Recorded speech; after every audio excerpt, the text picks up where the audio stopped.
Continuando con la exposición, voy a hablar acerca de ciertas técnicas de rinoplastia, como son los extensores septales versus los extrudos columelares o los postes, ¿sí?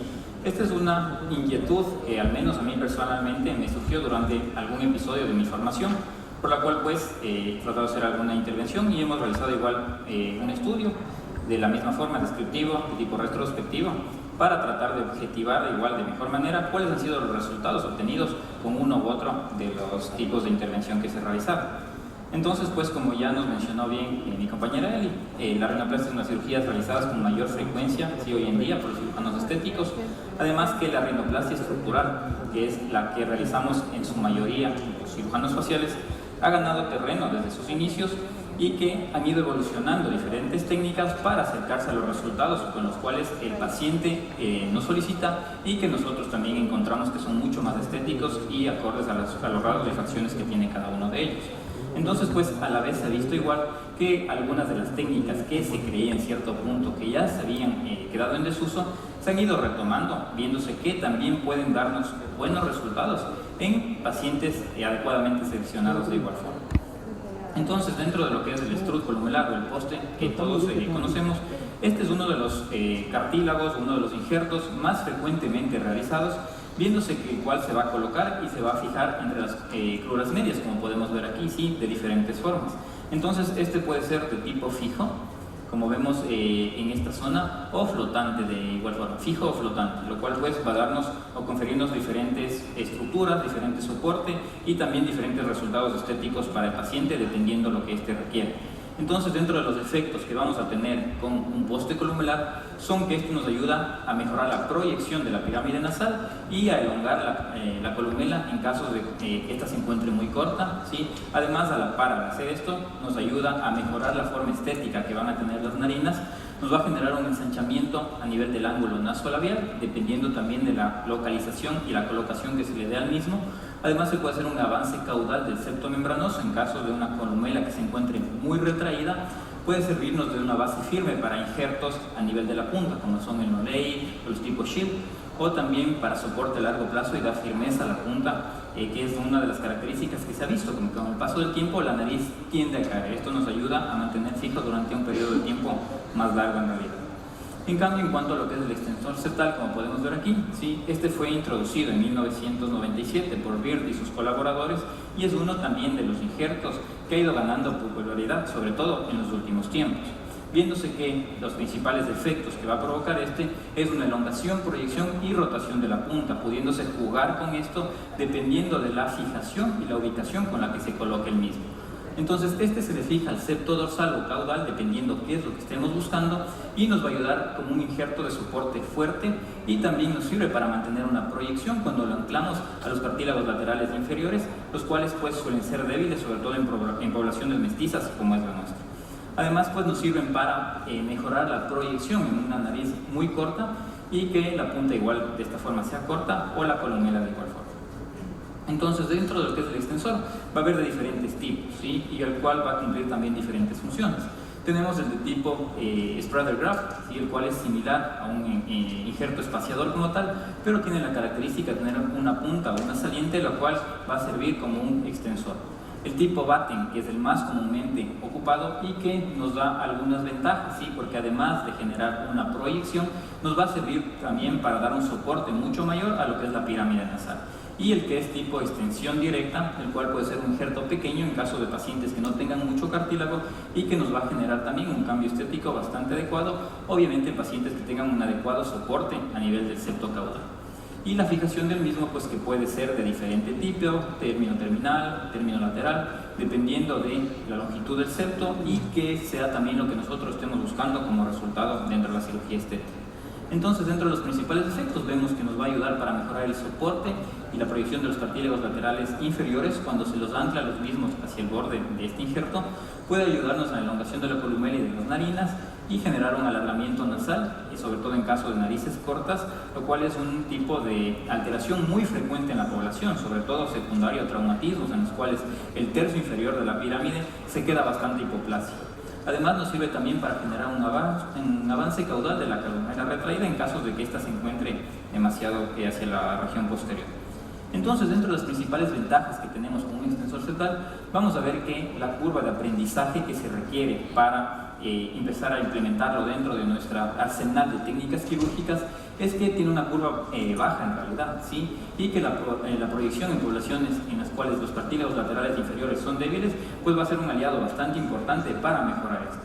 Además, dentro de las desventajas vamos a ver que este puede asociarse a deformidades si es que se da una mala colocación, se zafan los puntos o es excesiva la presión que se va a generar cuando se anclan aquí los cartílagos. Entonces vamos a ver que esto puede asociarse a desviación columelar o asimetría también de las narinas, lo cual va a ser un resultado para nada estético y todo lo contrario a los que esperaríamos llegar con este tipo de injertos. Además, pues, al colocar, al fijarlo, ¿sí? Tipo un tongue groove a este nivel, vamos a ver que nos va a dar una punta bastante rígida. Para muchos pacientes esto no puede ser algo molesto, pero en cambio para otros sí, y esto también puede ser tomado como una desventaja. Además, se va a dar una reabsorción cartilaginosa, ¿sí? La cual pues es bastante variable, viéndose que hasta un 30% puede darse en injertos grandes que se encuentran completos. Por lo cual, pues, si se da algún porcentaje importante de reabsorción, puede asociarse de igual forma a deformidades.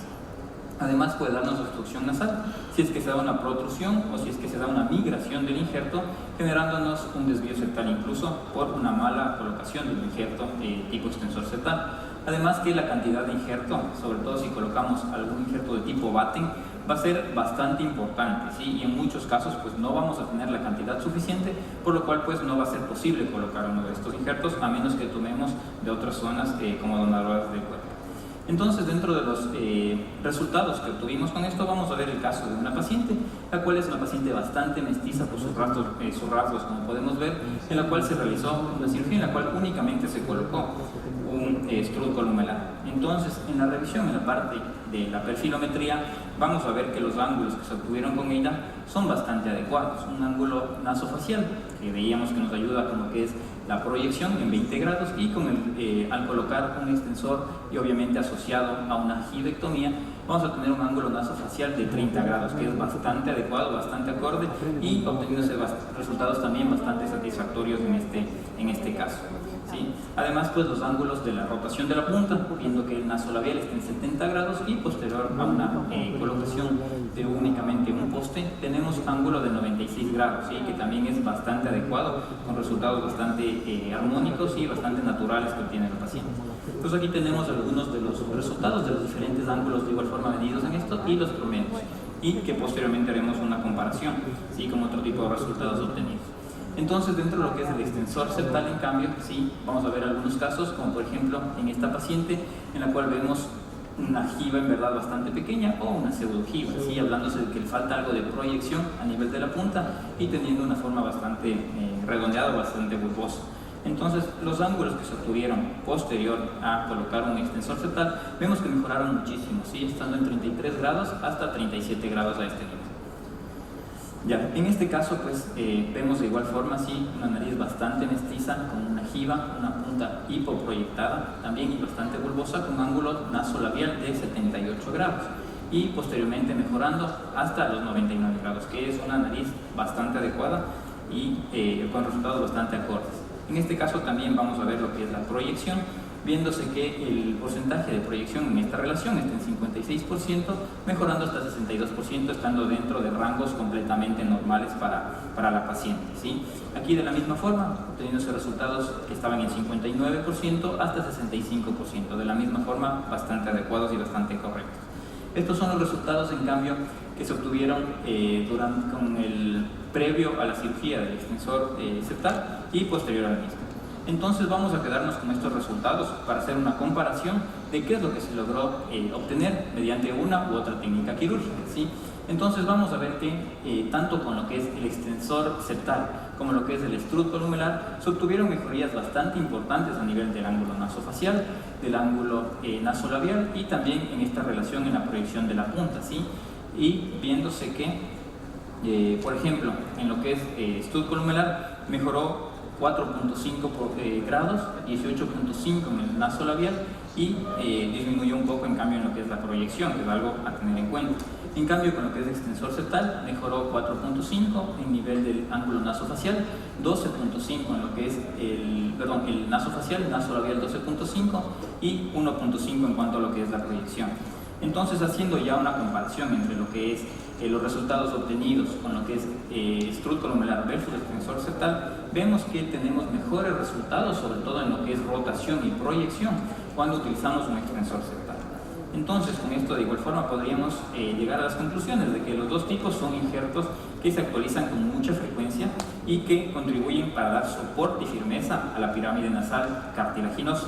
Además, pues, el extensor septal es un injerto que tiene la ventaja de que va a conferir una mayor proyección en narices con una hipoproyección severa y en narices que son muy cortas, propias de las narices mestizas.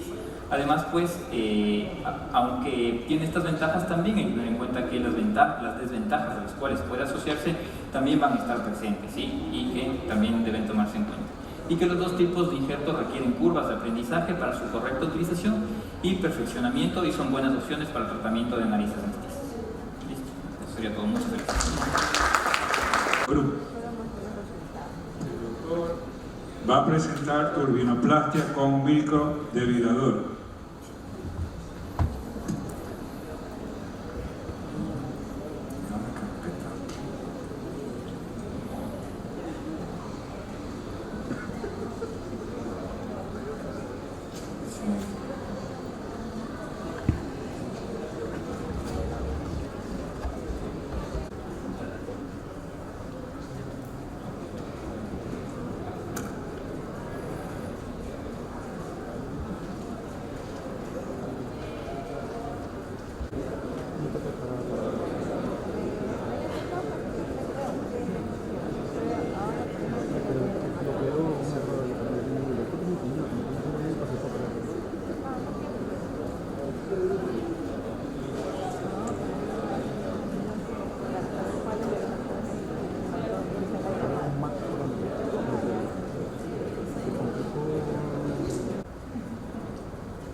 Sí, creo.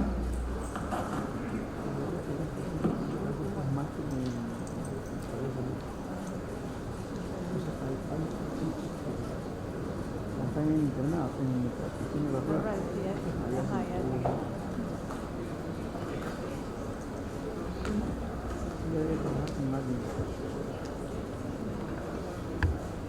Bien, buenas tardes con todos. Un gusto para mí presentarles el tema del día de hoy. Masón juvenil con abordaje endoscópico a propósito de un caso. Para iniciar me gustaría presentarles un poco de antecedentes sobre esta patología. Como conocemos, es una lesión benigna caracterizada por espacios revestidos de núcleo vascular incrustados en un estroma fibroso. Este tumor va a ser localmente agresivo y se caracteriza también por ser casi exclusivamente presentado en varones adolescentes. Está descrito actualmente que corresponde al menos del 0.5% de tumores de cabeza y cuello en manera global. Existen varias teorías de origen, varias de ellas están descritas anteriormente, pero actualmente la que más se utiliza y la que más se cree que funciona acorde con la patología es la teoría de la arteria del arco braquial, descrita por Bernard Schick, que es una alteración o una malformación entre crear un puente entre la aorta dorsal y ventral, y un remanente de esta creación nos daría lo que a futuro se conformaría en sí el tumor vascularizado. Me gustaría que se graben bien esta imagen porque de esto es lo que depende de dónde nace exclusivamente este tumor, el sitio de origen. Como vemos aquí, tenemos la pterigoides, acá abajo tenemos el mediano y acá arriba al B2, acá para atrás la fosa infratemporal y acá el esfenoides. Actualmente ya hay estudios varios que describen que el tumor se origina en la fosa en el foramen palatovaginal cerca del mediano, más no en el foramen esfenopalatino como se cree, hasta hace poco se creía que era el origen real de este tumor. Y a partir de esto empieza a crecer el tumor, y como en esta representación que tenemos aquí, y se logra expandir por varias vías de diseminación. En esta tomografía, algo que actualmente también se cree que es casi patoneumónico, prácticamente patoneumónico de esta patología, es la erosión que hay del foramen vidiano, del área del biovidano. Como vemos aquí, en el lado contralateral está completamente íntegro y tiene una forma como de una gota, y del otro lado, como está la patología, vemos claramente que está erosionado. Eso actualmente se cree que es prácticamente patognomónico de este tumor. Para el diagnóstico en general, conocemos que se describen pacientes masculinos, adolescentes, como les mencionaba, en una edad promedio de presentación entre 14 y 15 años.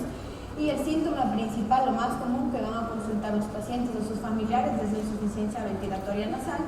No en todos los casos se presenta epistaxis, sin embargo, obviamente va a ser un tumor altamente vascularizado, va a ser un síntoma importante.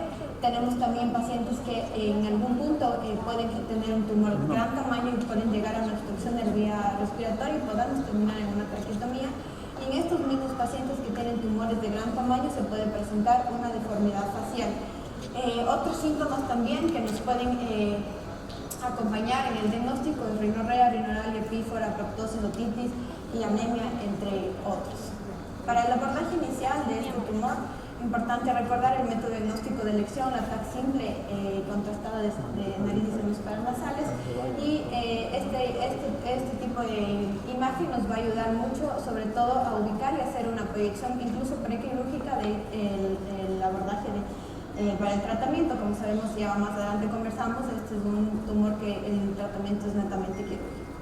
Signos radiológicos importantes, tenemos el signo de Horman-Miller, como vemos la protrusión de la pared posterior del maxilar por ocupación estricta del tumor, y otro signo que actualmente está descrito es el signo de Ramharan, que es básicamente la erosión de la pterigoides y una formación de un espacio como cuadrilátero, como vemos aquí, versus el espacio normal o fisiológico, que es como triangular. Esta formación de ese espacio cuadrilátero por la ocupación tumoral es llamado el signo de Ramharan.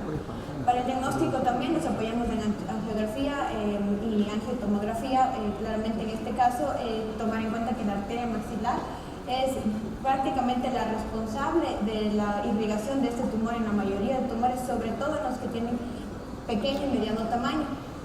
Como vemos en esta imagen, es importante tomar en cuenta que el tronco principal de la arteria maxilar tiene tres porciones, y la tercera porción, la arteriopalatina, es la que nos va a dar generalmente la irrigación en tumores de pequeño y mediano tamaño.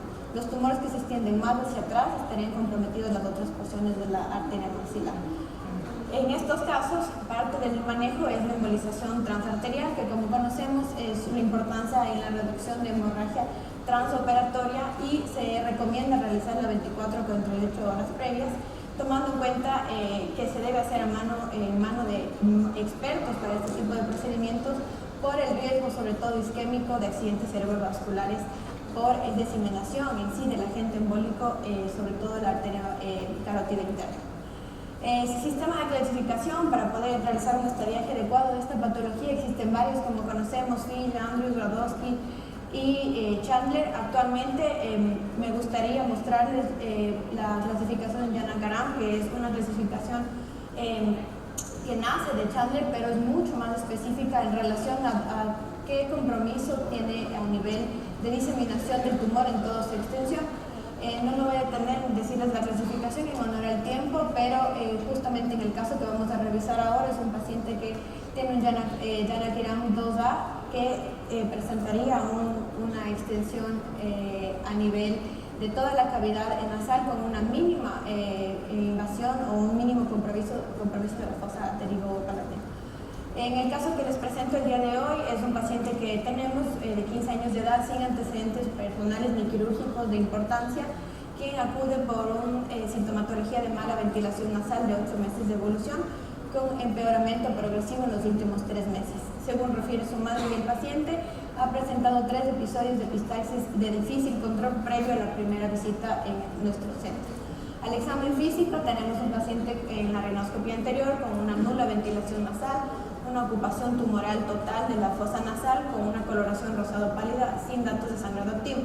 Esto me gustaría también que tomen en cuenta que, contrario a lo que pensaríamos en las lesiones vascularizadas como es este tipo de tumor, no es una lesión de color rojo venosa como estaríamos de encontrar con un sangrado activo, con estigmas de sangrado, sino más bien se relaciona mucho con las características de la mucosa circundante que rodea o que está comprometiendo el tumor también. Como vemos, este es nuestro paciente. y tiene un gran compromiso nasofaríngeo con extensión importante hacia la cavidad, hacia la nasofaringe, que prácticamente obstruye y desplaza todas las partes blandas del paladar. Para el diagnóstico de este paciente, como les decía, importantísima la tomografía, y como vemos aquí ya se dio el estadiaje.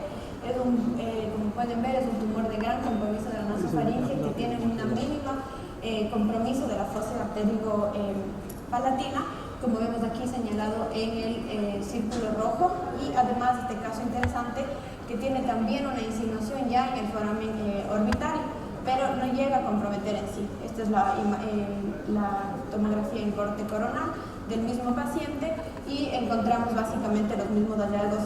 Importante aquí sí se nota mucho más del compromiso nasofaríngeo que tiene. Aquí, como vemos en el círculo rojo, la infiltración hacia el foramen infraorbitario y la erosión que tiene la zona del virión. El plan en este paciente, por supuesto, angioembolización previa a la cirugía. Aquí tenemos el paciente con una embolización antes de la embolización y una imagen post-embolización. Claramente se ha abordado el tronco común de la maxilar y tenemos un paciente listo, embolizado para el abordaje quirúrgico. Hoy también me gustaría presentarles esta también alternativa que tenemos actualmente de una planificación 3D del tumor desde la tomografía del paciente, en la que podemos visualizar adecuadamente todos sus detalles anatómicos, sobre todo la infiltración, como vemos aquí en el foramen orbitario, la fisura orbitaria, para un mejor abordaje quirúrgico. Ahora, en este paciente se realizó un abordaje endoscópico con una técnica centrípeta que consiste básicamente en crear una cavidad bastante amplia para poder abordar todas las áreas del tumor y poder desinsertar. Esta técnica centrípeta quiere crear una cavidad amplia independiente de la localización del tumor, es decir, empieza con una turbinectomía y vamos a tener luego que hacer una endoidectomía amplia, una maxilectomía amplia y sobre todo una esfenoidectomía amplia. Luego, seguido, como vemos aquí se hace una apertura importante del extremo esfenoidal y se hace como segundo paso o siguiente una septectomía posterior para desinsertar el tumor y para ganar espacio para el manejo en transquirúrgico. Luego también tenemos que valorar el lado contralateral en este tipo de pacientes y hacer una cauterización y un control en la parte posterior. El tumor se hace una sección, puede hacerse de superior a inferior, de arriba hacia abajo o de abajo hacia arriba. En este caso se hizo desde arriba hacia abajo, controlando bastante el pedículo posterior con cauterización, y en algunos casos es necesario hacer una lima del hueso. Ahí vemos que el tumor ya salió por la boca, y nos vamos a los remanentes que veíamos justamente en la tomografía, en la planificación 3D de la fisura orbitaria y del segmento que nos queda en el esfenoides gracias a la erosión. Ahí están los tres tumores que retiramos, un paciente hoy en día ya con una calidad de vida adecuada para su edad, con un sangrado transquirúrgico de 300 post-embolización y que hoy pues ya hace su vida normal.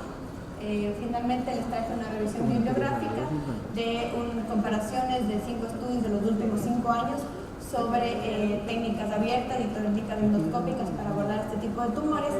Y para no detenerme más, básicamente todos concluyen en que el sangrado transquirúrgico es menor, la estancia hospitalaria va a ser menor y obviamente hablando de la parte estética no tiene cicatrices el paciente. Lo que sí todavía está en estudio y todavía no se concluye adecuadamente es la recurrencia del tumor en relación de las dos técnicas, abierta y por endoscopía. Y eso es todo por hoy. Muchas gracias.